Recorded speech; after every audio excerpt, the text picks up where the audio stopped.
हिंदी मातृभाषा हिंदी जो है, हिंदी का मॉडल सेट जो है आपका ये पहला कर रहे हैं। ठीक है, फर्स्ट मॉडल सेट है। आपको इसमें हम लोग 505 वायरल प्रश्न पत्र देखेंगे। ठीक है, ये 7 फरवरी के लिए आपका वायरल प्रश्न पत्र है। ठीक है, जो कि VVI ऑब्जेक्टिव का है। ठीक है, जो 100% लड़ेगा। यदि आप क्लास 12th का फाइनल पेपर देने वाले हैं 2024 में, तो वीडियो को अंत तक देखिए। और हमारे चैनल पर पहली बार आए हैं तो प्लीज़ चैनल को सब्सक्राइब कर लें। ठीक है, जाकर देख लीजिए। फिजिक्स और केमिस्ट्री का जो है बहुत सारे प्रश्न आपको कंप्लीट कराया जा चुका है। ठीक है, तो यदि आप अच्छे से अच्छे तैयारी करना चाहते हैं तो आप लोग सारे विषयों पर अपना फोकस जरूर दें। ठीक है, चलिए पहले इस वीडियो को कंप्लीट करते हैं। ठीक है, यहाँ पे जो है 7 फरवरी का जो है बहुत ही इंपॉर्टेंट प्रश्न मैं आपको लेकर आया हूँ। ठीक है, तो वीडियो को प्लीज़ अंत तक देखिएगा। ठीक है, यहाँ पे देखिए आपके प्रश्न क्या कह रहे हैं।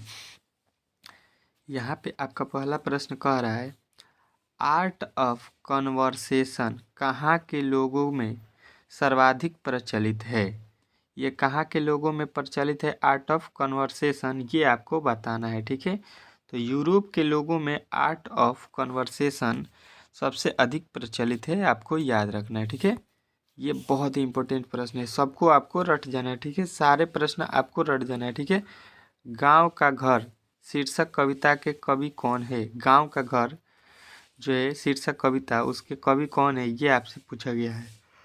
तो आपको याद रखना है ज्ञानेंद्र पत्ती। ठीक है, ज्ञानेंद्र पत्ती जो है इनके लेखक हैं। ठीक है, चलिए अगला प्रश्न देखिए। तीसरा कह रहा है, 100 अनाज एक सुजान शीर्षक उपन्यास के लेखक कौन है। 100 अनाज एक सुजान के लेखक आपको बताना है कि कौन है। ठीक है, तो आपको याद रखना है कि बाल कृष्ण भट्ट जो है 100 अनाज एक सुजान के लेखक हैं। ठीक है, चलिए अगला प्रश्न देखिए। चौथा कह रहे, बोलने से मनुष्य के रूप का साक्षात्कार होता है। क्या होता है साक्षात्कार, ये आपसे पूछा गया है। तो आपको याद रखना है बेन जॉनसन होता है। ठीक है, बेन जॉनसन। ठीक है, चलिए जो लोग अच्छे तरीके से किताब को पढ़े हैं उनको कोई भी दिक्कत नहीं होगा। ठीक है, क्योंकि सारे प्रश्न अभी किताब के हैं। अब देखिए यहाँ से आपको कुछ देर बाद आपको मिलेगा जो है यहाँ से आपको व्याकरण का। ठीक है, बिस्नी कौन है, बिस्नी जो है वो कौन है, ये आपसे पूछा गया है। ठीक है,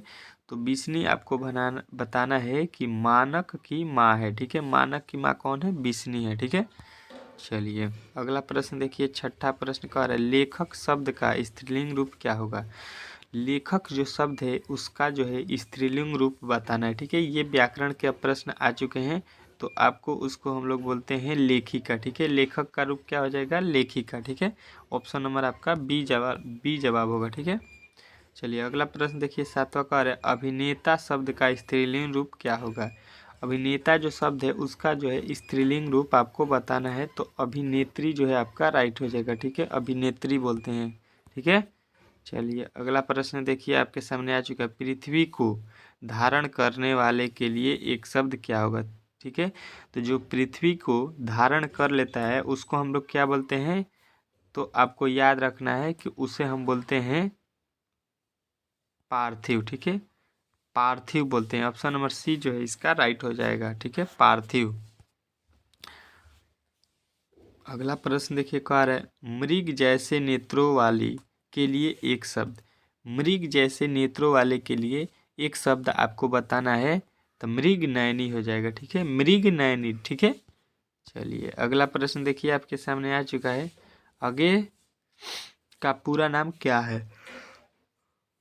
तो आपको याद रखना है कि सचितानंद हीरानंद वात्सल्य अगेय होता है। ठीक है, सचितानंद हीरानंद वात्सल्य जो है इनका नाम है अगेय जी का। ठीक है, पूरा नाम। चलिए अगला प्रश्न देखिए। 11 मुक्ति बोध का पूरा नाम क्या है। मुक्ति बोध का जो है पूरा नाम आपसे पूछा गया। ठीक है, तो आपको बताना है कि वो है गजानन माधव मुक्तिबोध। ठीक है, गजानन माधव मुक्तिबोध। ठीक है, चलिए अगला प्रश्न देखिए आपके सामने आ चुके। कह रहे, जिनका जन्म बाद में हुआ हो क्या कहलाते हैं। तो जिनका जो जन्म होता है बाद में होता है उनको हम लोग, छोटा जो होता है उसको हम लोग अनुज बोलते हैं। ठीक है जी, तो समझ लीजिए कि जिसका जन्म भी बाद में होगा उसको भी हम लोग अनुज बोलेंगे। ठीक है, वो छोटा है। ठीक है, और जो बड़ा होता है उसको हम लोग, जो पहले हुआ है उसको अग्रज बोलते हैं। ठीक है, चलिए अगला प्रश्न देखिए आपके सामने आ चुका है। यहाँ पे कह रहे हैं निम्न में से शुद्ध शब्द कौन है। शुद्ध शब्द जो है आपको यहाँ पे बताना है कि शुद्ध शब्द कौन लिखा गया है। ठीक है, तो यहाँ पे देखिए स्वर्ग जो है शुद्ध लिखा गया, बाकी यहाँ पे सभी गलत लिखा गया। प्रश्न इस प्रकार नहीं लिखा जाता है, ना ही पुस्तक ना ही अंधेरा। ठीक है, चलिए अगला प्रश्न देखिए कह रहा है 14 इनमें से निम्न में से शुद्ध शब्द कौन है। इसमें कौन शुद्ध शब्द लिखा गया है ये आपसे पूछा गया है। तो देखिए वाल्मीकि को हम लोग इस प्रकार लिखते हैं। ठीक है, ऑप्शन नंबर सी वाला आपका राइट हो जाएगा। चलिए अगला प्रश्न देखिए जिससे किसी बात के न होने का बोध हो उसे क्या कहते हैं। किसी बात का न होने का बोध होता है उसको हम लोग बोलते हैं निषेधवाचक। ठीक है, निषेधवाचक बोलते हैं। ठीक है, चलिए अगला प्रश्न देखिए कह रहे हैं निम्न में से शुद्ध शब्द क्या है। इसमें आपको शुद्ध शब्द जो है बताना है। ठीक है, तो शुद्ध शब्द जो है आपको याद रखना है प्रधानाचार्य जो है शुद्ध शब्द लिखा गया। ठीक है, प्रधानाचार्य जो है आपके ऑप्शन नंबर ए वाले सबसे सटीक शुद्ध लिखा गया। ठीक है, अगला प्रश्न देखिए निम्न में से शुद्ध शब्द कौन है। इसमें फिर आपको शुद्ध शब्द बताना है। ठीक है, 17 नंबर में तो शुद्ध शब्द आपको अच्छे तरीक़े से पढ़ के जाना है। ठीक है, ये प्रियदर्शी जो है आपको ऑप्शन नंबर डी वाला जो है राइट हो जाएगा। ठीक है, चलिए यहाँ पे देखिए निम्न में से शुद्ध शब्द कौन सा है। देखिए यहाँ पे 4 से 5 आपको केवल शुद्ध शब्द पूछेगा वहाँ पे। ठीक है, तो आपको अच्छे तरीक़े से जो भी शब्द मैं शुद्ध बता रहा हूँ उसको अच्छे तरीक़े से देखना है। ठीक है, विकल्प जो है यहाँ पे ऑप्शन नंबर ए वाला सही लिखा गया। ठीक है, चलिए अगला प्रश्न देखिए किसी काम में दखल देना कहलाता है। किसी भी काम में दखल देना उसको हम लोग क्या बोलते हैं, तो आपको बताना है कि इसको बोलते हैं हम लोग हस्तक्षेप। ठीक है, हस्तक्षेप। चलिए अगला प्रश्न देखिए कह रहे जानने की इच्छा रखने वाले को क्या कहते हैं। तो जानने की जो इच्छा रखता है उसको हम लोग बोलते हैं जिज्ञासु। ठीक है, जानने की इच्छा को बोलते हैं जिज्ञासु। चलिए अगला प्रश्न देखिए कह रहा है वन में चरने वाला क्या कहलाता है। जो वन में चरता है उसको हम लोग क्या बोलते हैं, तो आपको बताना है कि निंदक बोलते हैं। ठीक है, वन में चरने वाले को बोलते हैं निंदक। चलिए अगला प्रश्न देखिए आपके सामने आ चुका है। कह रहे अज्ञेय का जन्म कब हुआ था। तो अज्ञेय का जन्म जो है आपको याद रखना है 1911 ऑप्शन नंबर ए राइट हो जाएगा। अगला प्रश्न देखिए यहाँ पे नामवर सिंह का जन्म कब हुआ था। नामवर सिंह का जन्म कब हुआ था। तो नामवर सिंह का जन्म आपको याद रखना है 1927 ईस्वी ऑप्शन नंबर ए वाला आपका राइट हो जाएगा। ठीक है, चलिए अगला प्रश्न देखिए निम्न में से प्रेम के पीर के कवि कौन है। प्रेम के पीर के जो है कवि आपको याद रखना है जयसी हैं। ठीक है, जयसी जो है आपके प्रेम के पीर के कवि हैं। ठीक है, चलिए अगला प्रश्न देखिए आपके सामने आ चुका है। कह रहे निम्न में से कौन राष्ट्रीय कवि हैं। राष्ट्रीय कवि जो है आपको बताना है तो रामधारी सिंह दिनकर। ठीक है, दिनकर वाले जो है आपको ऑप्शन लगाना है। ठीक है, चलिए अगला प्रश्न देखिए आपके सामने यहाँ पे आ चुका है। आपका अगला प्रश्न कह रहा है आचार्य रामचंद्र शुक्ल की नज़र में बालकृष्ण भट्ट क्या थे। तो उनकी नज़र में बालकृष्ण भट्ट जो है आपको याद रखना है क्या थे, साहित्य के एडिशन थे। ठीक है, चलिए अगला प्रश्न देखिए आपके सामने आ चुका है। निम्न में से लोक नायक शब्द किनके लिए प्रयोग किया जाता है। तो ये आपको याद रखना है किनके लिए प्रयोग किया जाता है, तो जयप्रकाश नारायण के लिए। ठीक है, चलिए अगला प्रश्न देखिए निम्न में से ब्रज राजकुंवर कौन है। ब्रजराज कुंवर जो है आपको बताना है कि कौन है, तो आपको याद रखना है कृष्ण। ठीक है, ऑप्शन नंबर सी वाला आपको राइट करना है। अगला प्रश्न देखिए सूर सागर के रचनाकार कौन है।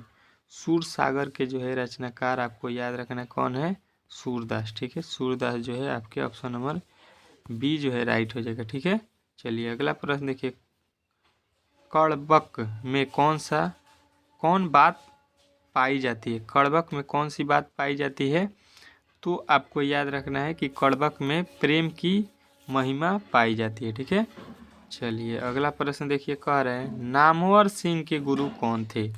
नामवर जो सिंह थे उनके किसके गुरु थे, किनके गुरु थे, कौन थे, ये आपसे पूछा गया है। तो आपको याद रखना है हजारी प्रसाद द्विवेदी के गुरु थे। ठीक है, हजारी प्रसाद द्विवेदी के गुरु। अगला प्रश्न देखिए, कामयानी की रचयिता कौन है? कामयानी के रचयिता कौन है? तो आपको याद रखना है जयशंकर प्रसाद है। ठीक है, चलिए अगला प्रश्न देखिए, हंसते हुए मेरा अकेलापन हिंदी साहित्य की कौन सी विधा है? हंसते हुए मेरा अकेलापन कौन सी विधा है? तो आपको याद रखना है ये जो है एक डायरी है। ऑप्शन नंबर ए आपका राइट हो जाएगा। ठीक है, चलिए अगला प्रश्न देखिए, निम्न में से गद्य कविता कौन है? तो आपको इसका राइट आंसर याद रखना है कि कौन गद्य कविता है। तो आपको बताना है हार जीत। ठीक है, हार जीत क्या है? गद्य कविता। ठीक है, अगला प्रश्न देखिए, भूषण किस रस के महान कवि है? भूषण जो है किस रस के महान कवि है? तो आपको याद रखना है कि ये वीर रस के महान कवि हैं। ठीक है, चलिए अगला प्रश्न देखिए, कह रहे ओस सदानीरा निबंध किस नदी को आधार बनाकर लिखा गया है? तो ये आपको याद रखना है कि ये गंडक नदी को आधार बनाकर लिखा गया है। ठीक है, अगला प्रश्न देखिए, जयसी किस कालखंड के कवि हैं? जयसी किस कालखंड के कवि हैं? तो आपको याद रखना है कि ये भक्ति काल के कवि हैं। ठीक है, ऑप्शन नंबर आपका बी जो है राइट हो जाएगा। ठीक है, अगला प्रश्न देखिए, संत तुलसीदास कैसे कवि हैं? तो संत तुलसीदास आपको याद रखना है कि छायावादी कवि हैं, जो कि ऑप्शन नंबर डी वाला आपका राइट हो जाएगा। ठीक है, चलिए अगला प्रश्न देखिए, किस कहानी का शीर्षक गैंग्रीन था? किस कहानी का शीर्षक गैंग्रीन था, ये आपसे पूछा गया है। तो आपको याद रखना है रोज कहानी जो है इसके। ठीक है, चलिए अगला प्रश्न देखिए, कह रहे हैं नारी और नर एक ही द्रव्य की ढली दो प्रतिमाएं हैं, किस पठित पाठ की उचित पंक्ति है? ये लाइन किस पाठ की है? तो ये आपको याद रखना है अर्धनारीश्वर। ठीक है, अर्धनारीश्वर के पाठ से ये पंक्ति लिया गया है। ठीक है, चलिए अगला प्रश्न देखिए, जे कृष्णमूर्ति की रचना कैसे हुई? जे कृष्णमूर्ति की रचना जो है आपको याद रखना है कैसे हुई? तो शिक्षा शास्त्र से हुआ। ठीक है, चलिए अगला प्रश्न देखिए, कह रहे हैं जूठन क्या है? जूठन जो है वो क्या है? तो आपको बताना है आत्मकथा है। जूठन जो है कविता, ये आत्मकथा लिखा गया है। ठीक है, ईद का चांद होना मुहावरे का अर्थ क्या होता है? बहुत ही इंपॉर्टेंट प्रश्न है ये। ठीक है, बार बार पेपर में पूछता है, तो आपको बताना है बहुत दिनों पर दिखाई देना। ठीक है, चलिए अगला प्रश्न देखिए, आपके सामने यहाँ पे आ चुका है, कह रहे अंधे की लकड़ी मुहावरे का अर्थ क्या होगा? तो अंधे की लकड़ी के मुहावरे का अर्थ आपको याद रखना है क्या होता है? तो एकमात्र सहारा होना, जो कि ऑप्शन नंबर ए वाला आपका राइट हो जाएगा। ठीक है, चलिए अगला प्रश्न देखिए, अधजल गगरी छलकत जाए लोकोक्ति का अर्थ क्या होता है? तो अधजल गगरी छलकत जाए का आपको उत्तर बताना है आवश्यकता से अधिक प्रदर्शन करना। ठीक है, प्रदर्शन करना, आवश्यकता से अधिक प्रदर्शन करना। ठीक है, कह रहे नाच न जाने आंगन टेढ़ा लोकोक्ति का अर्थ क्या होगा?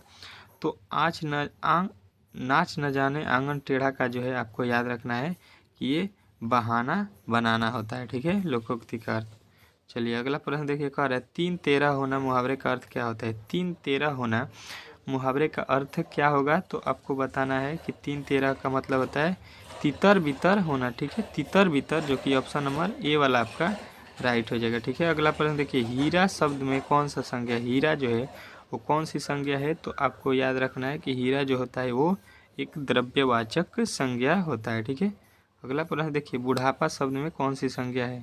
तो बुढ़ापा शब्द जो है आपको याद रखना है भाववाचक संज्ञा होता है, जो कि ऑप्शन नंबर ए है। ठीक है, यहाँ पे आपको यहाँ पे 100 ठो ऑब्जेक्टिव प्रश्न है। ठीक है, लेकिन हम इस वीडियो में 50 ठो को ही कंप्लीट कर पाएंगे, क्योंकि वीडियो लंबा हो जाएगा तो यूट्यूब पर अपलोड करने में मोबाइल से हमें बहुत दिक्कत होती है। ठीक है, इसलिए हम लोग इसको 2 पार्ट में कर लेंगे। ठीक है, तो आपको इसका अगला पार्ट देखना है तो प्लीज़ चैनल को सब्सक्राइब कर लीजिए, ताकि मैं जब भी वीडियो अपलोड करूँगा तो सबसे पहले नोटिफिकेशन जो है आपके पास चला जाए, क्योंकि ये वीडियो आपको देखना बहुत ज़रूरी है। आपके जो है एग्ज़ाम के रिलेटेड जो है इसमें बहुत सारे प्रश्न भी आए हैं। ठीक है, तो आप लोग वीडियो को देखना चाहते हैं तो प्लीज़ चैनल से जुड़ जाइए, क्योंकि ये वीडियो बहुत जल्द अपलोड होगा, तो सबसे पहले आपको देखना चाहिए उस वीडियो को। ठीक है, चलते मिलते हैं अगले वीडियो में, तब तक के लिए जय हिंद।